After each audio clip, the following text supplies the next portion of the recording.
You had the right answer. You just could not say it in English, and someone else got the job. That ends today. Welcome back to Shadowing English Learners. I am Sarah, and I want you to think about something for a moment. You have worked hard to get where you are. You have real experience. You know how to do your job.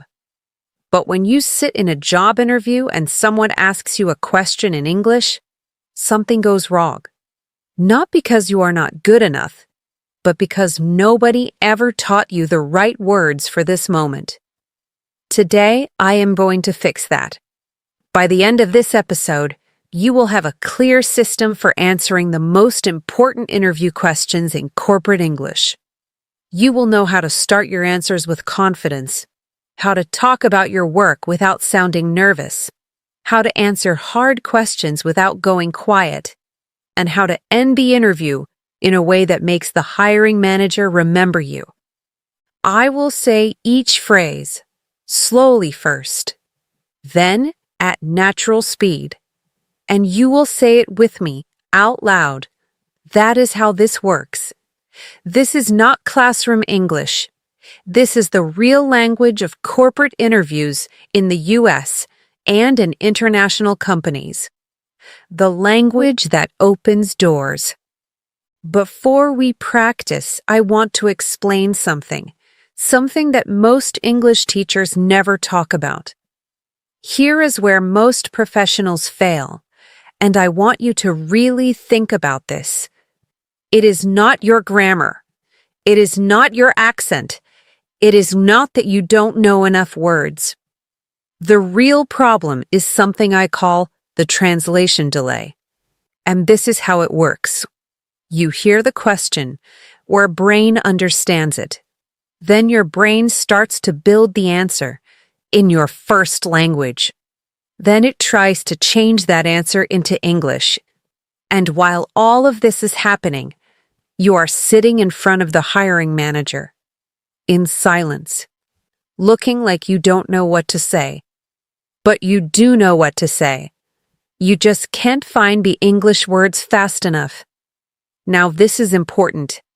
The hiring manager cannot see inside your head. They can only see what they see. And what they see is silence. And silence in an interview looks like uncertainty. The problem is that your English brain is not ready yet for this type of conversation. But here is the good news. The professionals who do well in English interviews are not always more fluent than you. They have simply practiced the right phrases so many times that their brain does not need to translate anymore. The phrase is already there, ready to use, like a tool on a shelf. You pick it up, you use it. You do not have to build it from zero under pressure. That is what we are building today. A shelf full of ready-to-use phrases, and by the end of this episode, those phrases will be yours. I want to give you a simple system. 4 steps. I call it the open system. O, open strong. P, position your experience. E, evidence with details. N, navigate hard questions. Every part of a corporate interview fits into one of these 4 steps. How you start, how you talk about your past work, how you use numbers and results, and how you answer the questions that make most people freeze. Let me take you through each one. The first 2 minutes of an interview are very important. Before you answer a single question, the hiring manager is already forming an opinion of you. They are watching how you sit, how you speak, how calm you are. Most people start the interview by waiting nervously for the first question. Strong professionals start by setting a tone, and this begins with the small talk at the start. In most corporate interviews in the U.S., the interviewer will say something like, "Thanks for coming in. How was your commute?" Or, Good to meet you. How are you doing today? These questions feel small, but how you answer them tells the interviewer a lot. Here is the weak answer most people give. It was fine, thank you. Correct English, but not memorable. Here is a stronger answer. Pretty smooth, actually. I appreciated the extra time to collect my thoughts before we got started. Do you hear the difference? That answer is warm. It is natural, and it shows the interviewer that you came prepared. Let's practice now. Listen first, then shadow with me. Pretty smooth, actually. I appreciated the extra time to collect my thoughts before we got started. Pretty smooth, actually. I appreciated the extra time to collect my thoughts before we got started.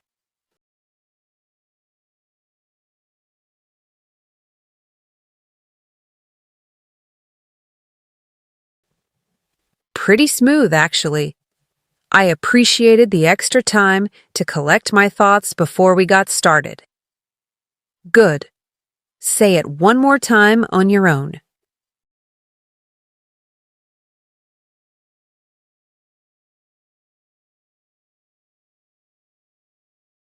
Now, the most important question in any interview.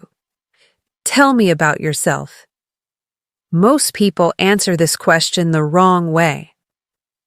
They give their life story, where they were born, where they studied, every job they have ever had. The interviewer does not want that. They want a short, clear, professional answer, a confident picture of who you are and why you are sitting in that room. The structure is simple. One sentence about your current or last job. One sentence about what you are good at. One sentence about why you want this role. That's it. 3 sentences. Role play 1. Tell me about yourself. Interviewer. Thank you for coming in. Tell me a little about yourself. Of course. I am currently a project coordinator at a logistics company, where I have spent the last 4 years managing teams across different offices. My work is focused on operations and making processes run more smoothly. What drew me to this role specifically is the size of the company here. I am ready to take those same skills into a bigger, more complex environment. Do you hear what that answer does? It is clear, it is short, it connects the past to the future, and it takes less than 30 seconds. That is a strong opening. Let's shadow the most important sentence. What drew me to this role, specifically, is the size of the company here.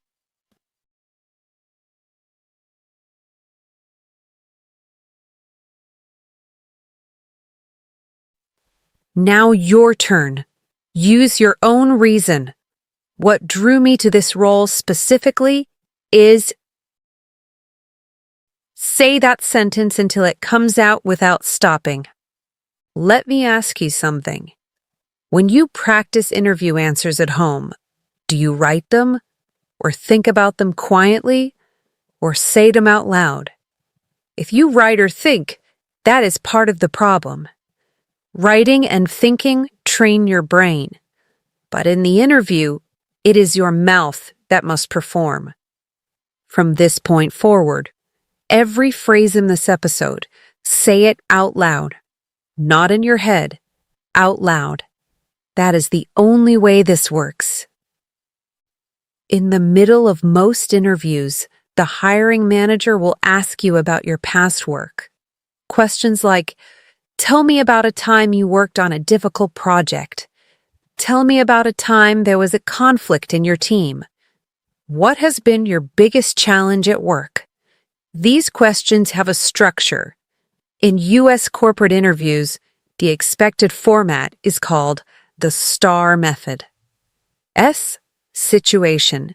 Where were you? What was the context? T. Task. What was your job in that moment? A. Action. What did you do? R. Result. What happened after? Here's where most professionals fail with STAR. They spend too long on the situation. They give so much background that the interviewer loses interest before hearing what was actually done.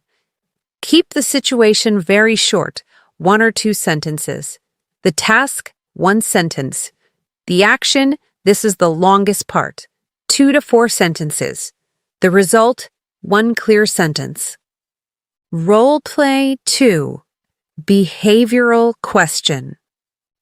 Interviewer. Can you tell me about a time you had to manage a conflict in your team? Candidate. Sure. We were about 6 weeks from a product launch, and 2 members of my team had stopped talking to each other directly. Everything was going through me, and it was slowing us down. My job was to fix this before the launch date. What I did was meet with each person separately first, not to judge, but to understand what they actually needed. Then I brought them together and moved the conversation away from the personal problem and toward the shared goal. Within 1 week, communication had returned to normal. We launched on time, and our manager said it was the smoothest cross-team coordination he had seen in 2 years. Now this is important. Notice the language in that answer. Within 1 week, a clear time. Launched on time, a clear result. The smoothest he had seen in 2 years. Proof from someone else. These details are what make an answer strong. Let's shadow a key sentence. I moved the conversation away from the personal problem and toward the shared goal. I moved the conversation away from the personal problem and toward the shared goal.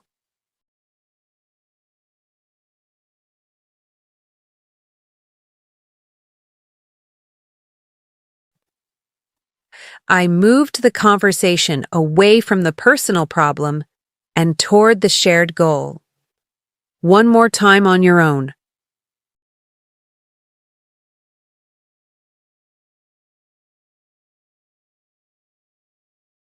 Now, when you talk about your role in a past project, use these phrases.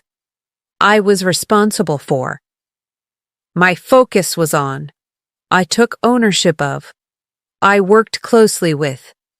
Do not say I did for everything. I did the report. I did the meeting.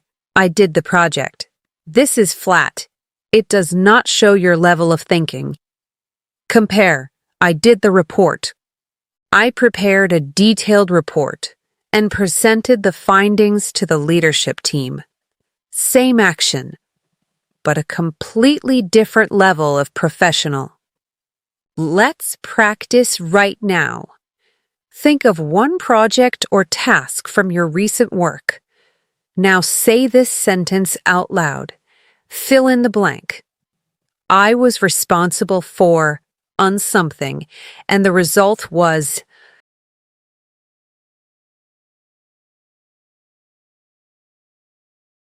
Say it out loud right now. If you said it, excellent. Your brain just made a new connection.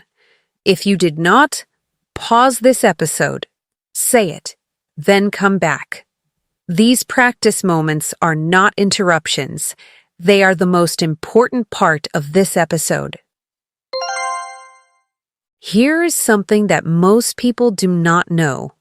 In a competitive interview, a general answer is an invisible answer. When you say, I am a good communicator, the interviewer hears nothing special. Every candidate says that. But when you say, I reduce the average response time for client issues from 11 days to 4 days by changing how my team organized incoming requests, the interviewer pays attention. Now there is a number. Now there is a result. Now there is a professional who thinks about outcomes. Let me show you something powerful. Here are what I call anchor phrases. These are short phrases you attach to your experience to give it real evidence. By the end of that quarter, over an 18-month period, the result was a 1% improvement in. That decision led directly to. The team went from this to that within. These phrases turn general claims into professional evidence. Let me show you the difference. Comparison, weak versus strong answer. Interviewer. What kind of impact have you had in your current role? Weak answer. I improved the team's performance and made processes more efficient. Strong answer. In my first year, I focused on the onboarding process for new team members. At that time, it was taking new people about 8 weeks to become fully productive. I rebuilt the training plan and added a peer support component in the first 30 days. By the end of that year, the average time dropped to 5 weeks, and performance scores for new team members in their first quarter improved by about 20%. Now, do you see what changed? The strong answer did not use harder words. It used more specific language. Details are what sound professional, not big vocabulary. Let's shadow the anchor phrase from that answer. By the end of that year, the average time had dropped to 5 weeks. By the end of that year, the average time had dropped to 5 weeks.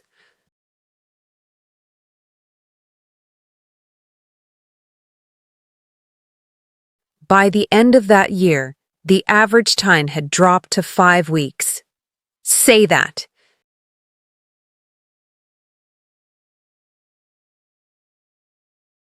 Now change the details to match your own experience. That one sentence will make you sound like a results-focused professional. Here is a question for you. Do you know your numbers? Do you know the percentages, the time saved, the results of the work you have done? If not, this is your most important homework before your next interview. Write down 3 things you have achieved at work. For each one, write the number, the time, the result. Because details are what turn a good candidate into the right candidate. Now we come to the part that most professionals are afraid of. The hard questions. These come in 5 types. The weakness question, the failure question, the gap question, the salary question, and the question you did not prepare for. The weakness question. What is your biggest weakness? This question is a test of self-awareness.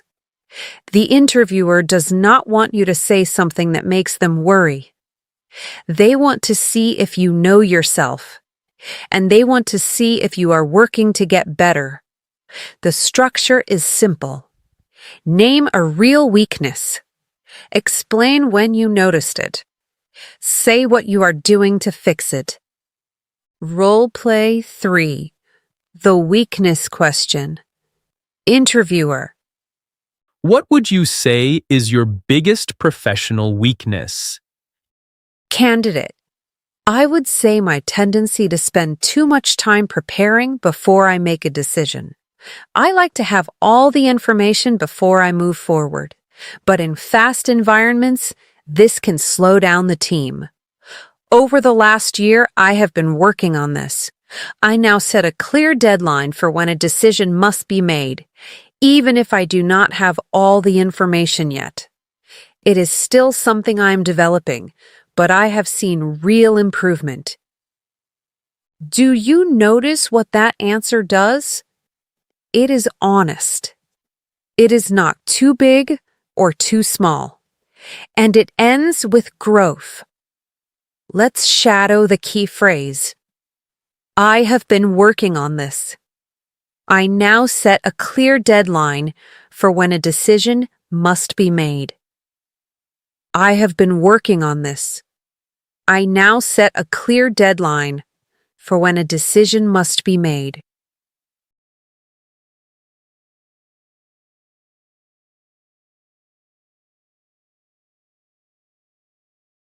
I have been working on this. I now set a clear deadline for when a decision must be made.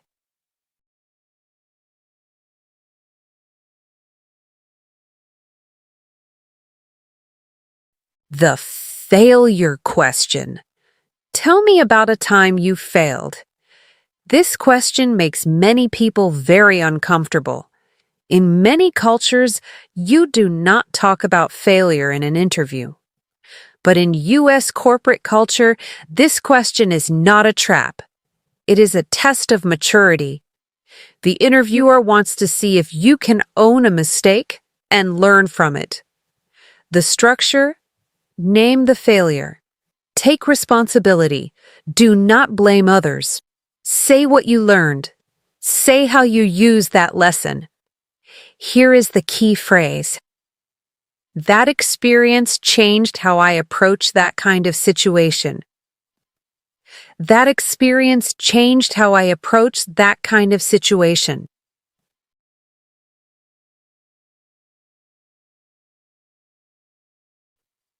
That experience changed how I approach that kind of situation.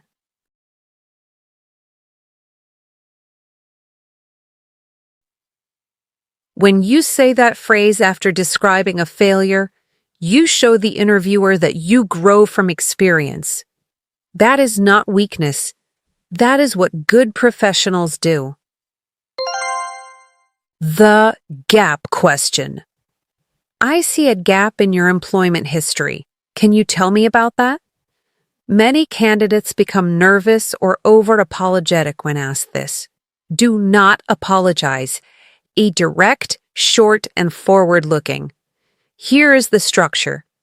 During that time, I made a clear decision to, that period gave me this, and I came back to work with a much clearer idea of where I wanted to go in my career. Let's shadow this. During that time, I made a clear decision to take time to focus on my development. During that time, I made a clear decision to take time to focus on my development.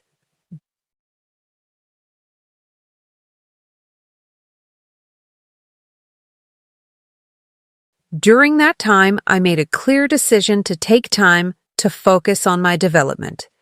Say your version. During that time, I made a clear decision to this. The salary question. What are your salary expectations? This question makes most candidates very uncomfortable. They either say a number that is too low and lose money, or they say a number that is too high and worry that they will not get the offer. Here's what to do. Do your research before the interview. Find the typical salary range for this role and this location. Then use this structure. Based on my research and my experience, I am looking for something in the range of X to X. But I'm also very open to discussing the full package. Let's shadow this. Based on my research and my experience, I am looking for something in the range of X to X.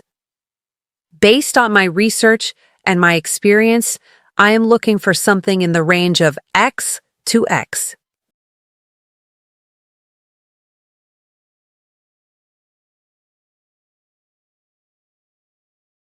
Based on my research and my experience, I am looking for something in the range of X to X. This phrase is powerful because it shows you did your homework, and it shows you are open to talking. That is a professional answer. The unexpected question. Sometimes the interviewer asks a question you did not prepare for. You do not know what to say. Most people panic. But you do not need to panic You need one phrase. Let me think about the best way to answer that. Let me think about the best way to answer that.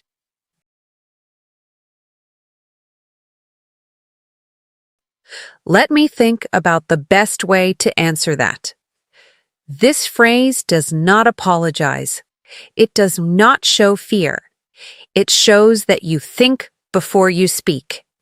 That is a professional quality, not a problem. Let's practice right now. Think of the one interview question you are most afraid of. Use one of the structures we just practiced and say your answer out loud right now. It does not have to be perfect. Imperfect spoken practice is much more useful than perfect silent thinking. Here is something I want you to think about. Which of these 5 hard questions is the most difficult for you? The weakest question, the failure question, the gap question, the salary question, or the unexpected question? Write it down. That is the one you need to practice the most this week, because the question that makes you most uncomfortable is the one that will show up in your next interview. Prepare for it now. Now, let me show you the most common mistakes I hear from non-native professionals in interviews. And then, the fix. Mistake 1, starting every answer with so.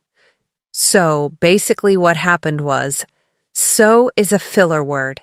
It adds nothing. It tells the interviewer you are buying time. Remove it. Start with the substance. In that project, during that time, my approach was. Mistake 2, saying I think when you want to sound confident. I think I am a good communicator. I think sounds uncertain.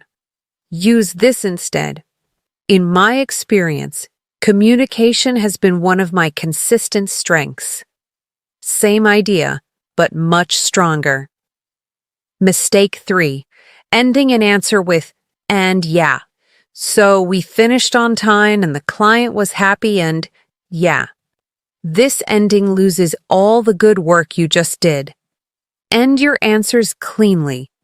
That project closed on time and within budget, and it became the model for how we manage similar projects for the next 2 years. No, yeah. No, I think that's it. End with the result, then stop.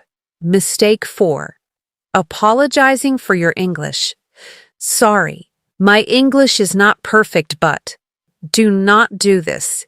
If you need a moment, use this phrase. Let me think about the best way to frame this. Let me think about the best way to frame this. Let me think about the best way to frame this. That phrase shows you are thoughtful, not apologetic.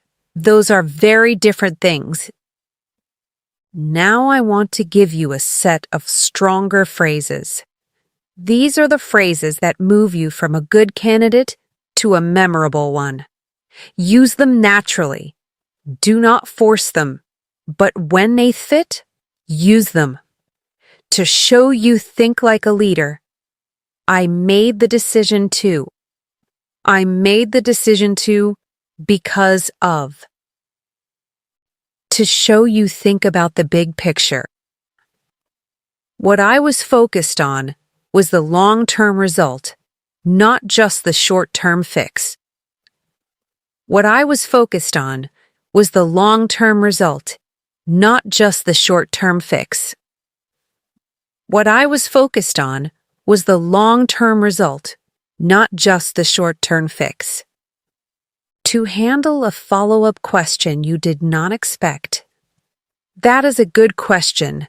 Let me give you an honest answer. That is a good question. Let me give you an honest answer. That is a good question. Let me give you an honest answer. To close the interview with a strong impression.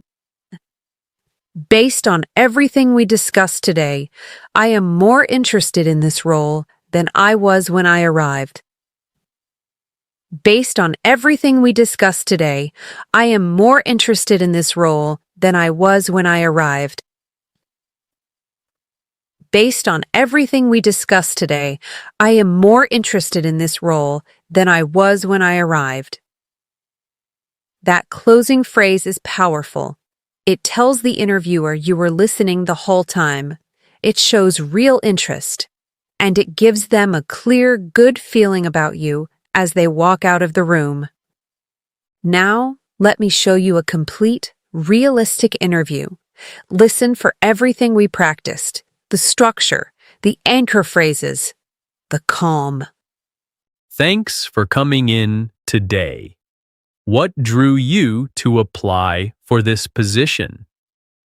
What drew me to this role specifically is the combination of size and challenge. I have spent several years in a fast-growing company where we were building things from zero. I learned a lot there. But now I'm ready for an environment where the systems are already built, and the challenge is to make them work better. From what I have learned about this team, that feels like the right next step for me. I see.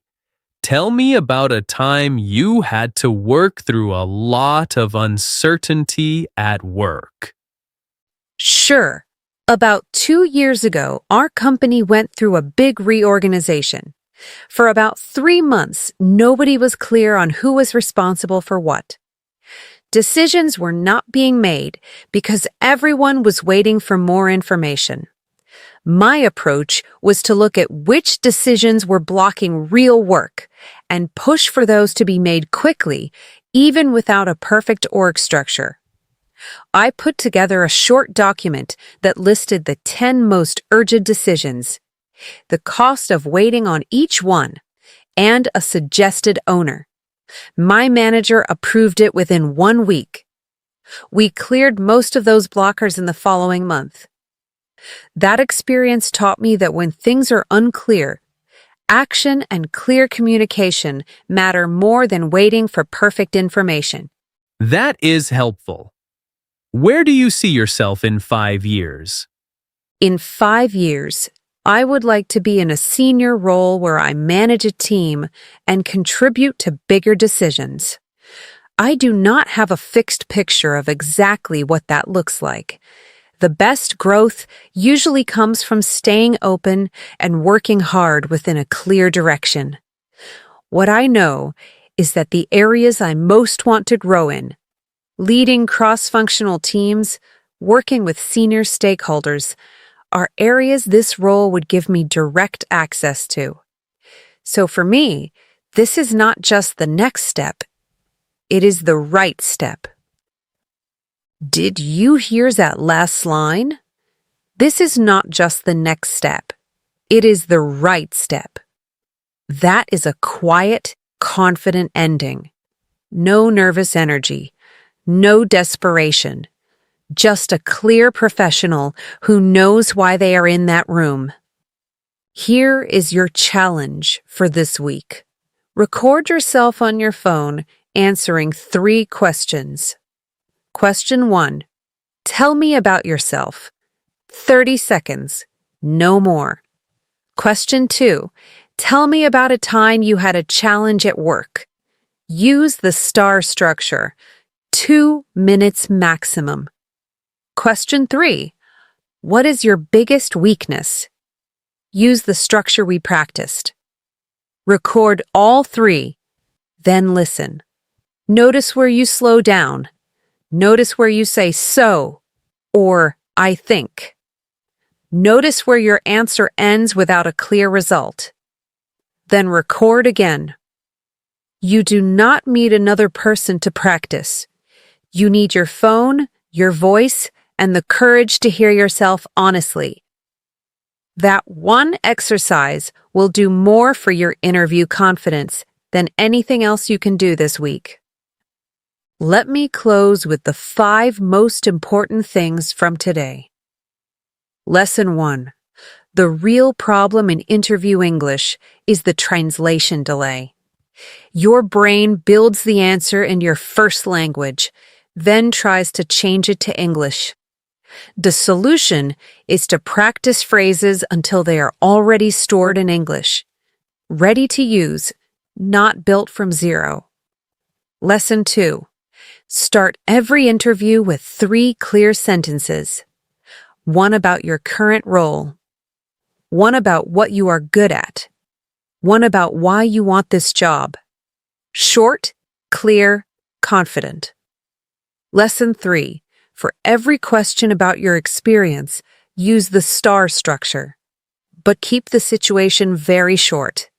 The interviewer wants to hear what you did and what happened, not the full background story. Lesson 4. Details make the difference.